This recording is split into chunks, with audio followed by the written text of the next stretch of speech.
Bon, bonjour tout le monde. Donc, on évoque aujourd'hui les neuropathies post-ALR. Alors, je n'ai pas de conflit d'intérêt sur la présentation.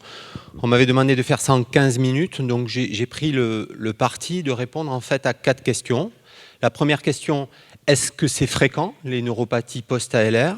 La deuxième question, quel est le mécanisme lésionnel?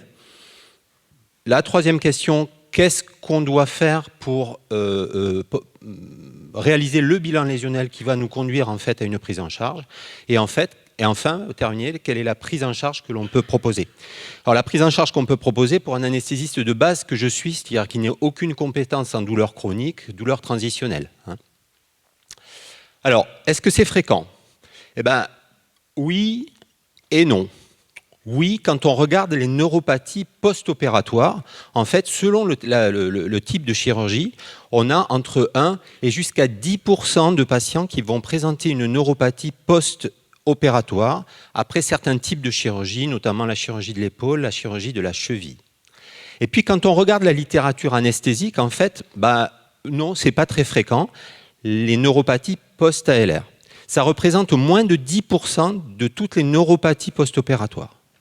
Et quand on regarde un petit peu, on voit que le risque relatif même de neuropathie post-opératoire est inférieur après une anesthésie loco-régionale qu'après une anesthésie générale, et que ces neuropathies liées en fait à l'anesthésie loco-régionale, elles sont généralement purement sensitives et généralement de bons pronostics en quelques semaines. Et pourtant, malgré ces éléments, chaque fois qu'on va devant un expert, en fait, tout le monde est d'accord. Le chirurgien, il est persuadé, puisque vous avez fait une ALR, que c'est votre faute. L'expert, qui est généralement un orthopédiste, il pense que c'est votre faute également. Et puis nous, on accepte assez benoîtement le fait qu'on a fait une ALR, on a peut-être fait une bêtise, et c'est peut-être notre faute, alors que la littérature nous explique quand même strictement l'inverse. Alors, il faut comprendre un petit peu le mécanisme lésionnel pour comprendre ces neuropathies post-ALR. Alors, pour comprendre le mécanisme lésionnel, il faut revenir sur l'anatomie du nerf. Le nerf, il est constitué, je n'ai pas le pointeur, mais il est constitué, vous voyez, de fascicules. Les fascicules, c'est les cellules neurologiques qui sont entourées de cellules de Schwann. Et ces fascicules sont entourés par un fascia qui s'appelle la périnerve. C'est un fascia qui présente la particularité en fait, d'être très peu élastique. En fait, toute injection à l'intérieur du fascicule va entraîner une augmentation de la pression qui va être très importante et très rapide. Et donc, le périnerve, il va délimiter l'espace intrafasciculaire de l'espace extrafasciculaire. Les fascicules sont associés les uns aux autres avec du tissu conjonctif et des vaisseaux pour constituer le nerf qui est entouré de l'épinèvre. L'épinèvre, ça fait la distinction entre l'espace intraneural et l'espace extraneural. Et enfin, l'ensemble est entouré par le paranerve. Et vous savez très bien qu'on essaye, nous, d'injecter entre le paranerve et l'épinèvre. Alors, sur le plan de la physiopathologie de la lésion neurologique induite par l'anesthésie loco-régionale. Alors, ce mécanisme, il n'est pas univoque. Il est lié à plusieurs mécanismes en même temps. Il va y avoir la lésion intrafasciculaire directe. Quand l'aiguille rentre dans un fascicule, elle va entraîner des lésions, des cellules nerveuses. Mais à moins d'être très méthodique et de viser l'ensemble des fascicules, vous vous rendez compte que la lésion neurologique, elle n'est pas induite uniquement par cette lésion directe. Il va y avoir également des phénomènes d'ischémie qui vont apparaître. Donc je vous ai expliqué que quand on fait une injection intrafasciculaire, on a une augmentation très importante de la pression à l'intérieur du fascicule qui va entraîner pour les cellules qui n'auront pas été lésées par la lésion directe, et va entraîner un phénomène d'ischémie. Le phénomène d'ischémie peut être lié aussi à l'intérieur du nerf par la diminution du débit sanguin des vaisseaux neurologiques, intraneuraux. Et puis, il va y avoir des phénomènes de toxicité. Vous savez que le médicament qu'on utilise, l'anesthésique locale, c'est un médicament qui est neurotoxique. Sa neurotoxicité elle dépend de sa concentration et du temps de contact. Donc l'ensemble va aggraver un petit peu cette lésion. Et puis il y a des phénomènes d'hématomes intraneuraux qui peuvent apparaître et qui peuvent aggraver l'ensemble. Donc vous voyez que le mécanisme de lésion qui est lié à l'ALR, il n'est pas univoque, c'est un ensemble de mécanismes qui vont concourir à la lésion. Mais on évolue, ce mécanisme lésionnel, il évolue dans un environnement. Donc il y a des facteurs de risque individuels du patient qui peuvent préexister et qui peuvent être décompensés en fait, par une lésion que l'on va réaliser. Donc c'est une neuropathie préexistante, un canal lombaire étroit, une hernie discale. Il peut y avoir des maladies, le diabète, maladies vasculaires ou des maladies rhumatoïdes qui vont aggraver une lésion que vous aurez induite parce qu'en fait le nerf était déjà en souffrance. Et puis, il y a le contexte chirurgical qui peut aggraver tout ça. Donc, en fait, vous voyez qu'on évolue dans un ensemble. En fait, ce n'est pas juste l'aiguille qui va entraîner la lésion. Alors maintenant, quel est le bilan lésionnel que l'on doit réaliser? Alors, 3 réflexions personnelles que je vous soumets. Le premier élément, c'est que vous avez vu que les lésions induites par la LR sont assez rares, mais qu'on est souvent mis en cause. Donc il me paraît essentiel que le médecin anesthésiste soit le coordonnateur en fait, de la prise en charge de ces neuropathies post-opératoires. Le deuxième point, c'est qu'il va falloir vous créer un réseau de correspondants, radiologues et électromyographistes, qui sachent exactement ce que vous faites, qui connaissent exactement le contexte chirurgical, pour qu'ils puissent répondre de façon assez objective, en fait, à la question de la neuropathie. Et enfin, dans les cas où ça sent un petit peu le roussi, il faut savoir appeler un ami. Alors moi, j'appelle Olivier, généralement, parce qu'il est expert auprès de la MACSF et que souvent, pour débriefer un dossier et nous rassurer un petit peu, c'est utile d'avoir quelqu'un qui s'y connaît un petit peu. En plus, Olivier, pour l'avoir eu en expertise, il a quand même une grande bouche et il n'hésite pas de l'ouvrir devant un expert, fût-il un orthopédiste. Alors, le bilan initial que l'on doit réaliser, nous, en tant qu'anesthésiste, je vous ai expliqué que je suis anesthésiste de base, je n'ai aucune compétence en douleur chronique. Le bilan, il va commencer par une consultation. Vous allez voir votre patient et donc là, vous allez évaluer avec votre patient quels sont les symptômes, quand est-ce qu'ils sont apparus, est-ce qu'il y a eu un intervalle libre entre la réalisation de la LR ou de la chirurgie et l'apparition des symptômes. Vous allez voir l'évolution des symptômes. Est-ce qu'on est sur une phase de plateau? Est-ce que les symptômes sont en train d'augmenter ou bien est-ce qu'on est en train de récupérer? Vous allez réaliser le score DN4. C'est très facile, 4 questions. Et ça va vous permettre de déterminer si une douleur dont se plaint le patient, elle est d'origine neuropathique ou pas, parce qu'il y a des diagnostics différentiels avec les syndromes douloureux complexes post-opératoires qui peuvent parfois poser la question de savoir si c'est une douleur neuropathique ou pas. Vous allez examiner le dossier médical pour voir ce qui s'est passé au bloc opératoire, quelle a été la technique d'anesthésie qui a été réalisée, la chirurgie, s'il y a eu un garrot ou pas. Et vous allez examiner votre patient. Donc une douleur neuropathique, c'est une douleur qui est systématisée.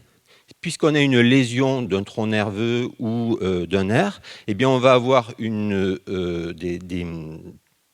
troubles qui seront systématisés à ce tronc nerveux ou à ce nerf.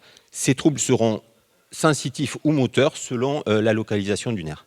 Et vous voyez que juste cette première consultation va vous permettre d'avoir une idée en fait du niveau lésionnel et de l'origine de la lésion. Et donc vous allez pouvoir organiser votre bilan lésionnel, proposer une prise en charge aux patients. Ce sont souvent des patients qui ont un sentiment d'abandon, donc c'est important de leur donner une perspective d'avenir. Alors ce bilan lésionnel que vous aurez fait avec vos correspondants qui auront été bien briefés, il va être réalisé autour de 2 grands types d'examens. Vous avez l'électromyographie et vous avez les examens morphologiques. Alors l'électromyographie, vous savez, c'est 2 examens en un. Vous avez l'électromyographie de détection, donc on va mettre une électrode dans un muscle, on va demander au patient de contracter le muscle, et ça va permettre à l'électromyographiste de faire la différence entre une atteinte myogène d'une atteinte neurogène. Parce que là aussi, il y a des diagnostics différentiels. Parfois, une atteinte myogène peut nous faire penser à une atteinte neurogène. Donc l'électromyographie va nous permettre de faire la différence entre les deux. Et puis, vous avez l'étude des vitesses de conduction. Donc on va stimuler un nerf, on va mettre des électrodes à différents endroits et on va voir la vitesse de conduction et on va aller rechercher un bloc de conduction, une diminution de vitesse de conduction sur un endroit très précis qui va permettre de déterminer le niveau de la lésion. Alors ça c'est vrai, mais ça n'est utilisable que pour certains nerfs. Certains nerfs ne sont pas du tout adaptés à l'étude des vitesses de conduction. Je pense au nerf fémoral, par exemple, qui tout de suite se divise, et donc c'est très difficile d'utiliser ces vitesses de conduction. Alors l'électromyographie, elle est demandée de façon systématique. Ce qu'il faut savoir, c'est que pour les lésions purement sensitives, ce n'est pas un examen très très sensible. La sensibilité de l'électromyographie, elle est de moins de 70% sur les lésions purement sensitives. Donc il faut y associer de façon systématique des examens morphologiques, au premier rang desquels vous avez l'échographie. Donc la radiologue, il y a deux jours, nous a expliqué, c'est un examen très adapté aux nerfs périphériques. Donc il y a une triade que le radiologue va chercher, qui correspond, premier signe, c'est l'augmentation du diamètre du nerf, qui va signer en fait l'inflammation globale du nerf, l'apparition d'une image hypoéchogène intraneurale qui signe en fait la lyse macrophagique, et puis une hyperémie intraneurale par la création de néovaisseaux qui sont concomitants de la lyse macrophagique. L'échographie, elle peut être aussi associée, enfin, deuxième examen, c'est l'IRM. L'IRM, c'est un examen qui est à la fois morphologique en T1 et puis morphologique et fonctionnel en T2. Alors là aussi, la radiologue, il y a 2 jours, nous a expliqué, vous avez peut-être noté T2 FATSAT, STIR, etc.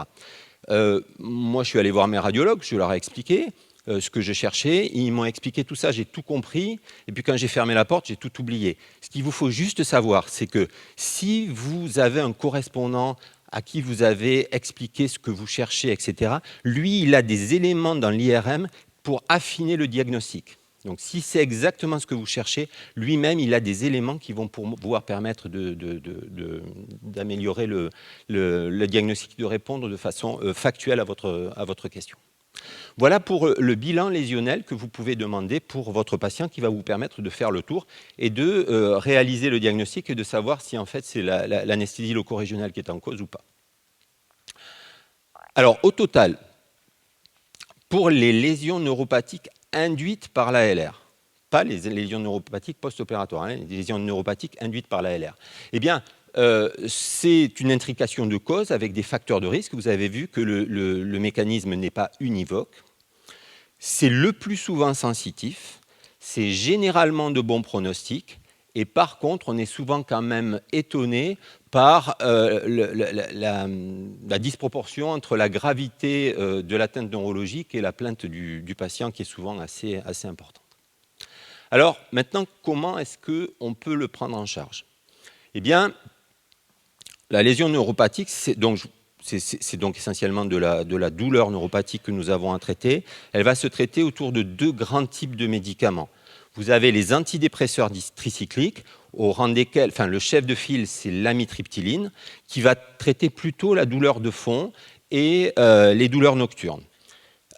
Et puis, vous avez les antiépileptiques, gabapentine, prégabaline, d'autres antiépileptiques peuvent être utilisés, plutôt pour les douleurs paroxystiques. L'inconvénient de ces médicaments sont les effets secondaires qui, généralement, aboutissent en fait à une malobservance du traitement par les patients. Donc, c'est des médicaments qu'il va falloir titrer, commencer à faible dose et les monter progressivement pour que le patient n'ait pas d'effets secondaires qui le conduisent à arrêter le traitement. Le deuxième élément qu'il faut savoir, c'est qu'il faut bien expliquer aux patients que en fait, l'amélioration des symptômes est lent à venir. C'est-à-dire que pour des douleurs neuropathiques, on considère qu'un médicament est inefficace si on n'a pas une amélioration de plus de 50% des symptômes au bout de 12 semaines, c'est-à-dire de 3 mois. Donc il faut vraiment expliquer aux patients que l'échéance du traitement, elle est vraiment assez longue, que ça va lui prendre plusieurs semaines ou plusieurs mois pour avoir une amélioration. Autre type de médicaments que nous, on peut utiliser, ce sont les patchs de lidocaïne, qui sont là plutôt utilisés pour les douleurs à type d'allodynie. Voilà pour les médicaments qu'à la base, on peut utiliser pour traiter ces patients. Et puis, il faut y associer une prise en charge non médicamenteuse. C'est essentiellement de la physiothérapie qui va prévenir l'enraidissement, des massages doux et du TENS. Et puis, quand on peut pas, une fois qu'on a mis en place ça et qu'on est devant un échec, eh bien, il ne faut pas hésiter à décrocher son téléphone et appeler le deuxième ami qui est l'algologue pour pouvoir avoir une prise en charge plus spécifique en fait sur les patients qu'on n'aura pas réussi à traiter de façon assez simple avec les éléments que je vous ai donnés. Donc pour conclure, on peut dire que c'est une complication très fréquente après la chirurgie, que l'anesthésie loco-régionale, elle est souvent incriminée, mais rarement en cause, que quand c'est le cas, c'est généralement des troubles sensitifs qui sont plutôt de bons pronostics à court terme, mais encore une fois, à court terme pour la douleur neuropathique, c'est 3 mois, hein, c'est pas quelques jours après. Que ce sont des causes multiples, intriquées, avec beaucoup de facteurs de risque associés des patients, et que le plus important, c'est que nous devons rester maîtres de cette prise en charge, et qu'on doit se créer un réseau, donc trois correspondants qu'on doit avoir, l'électromyographiste, le radiologue et l'algologue, pour avoir le recours dans le cas où on est dépassé. Je vous remercie.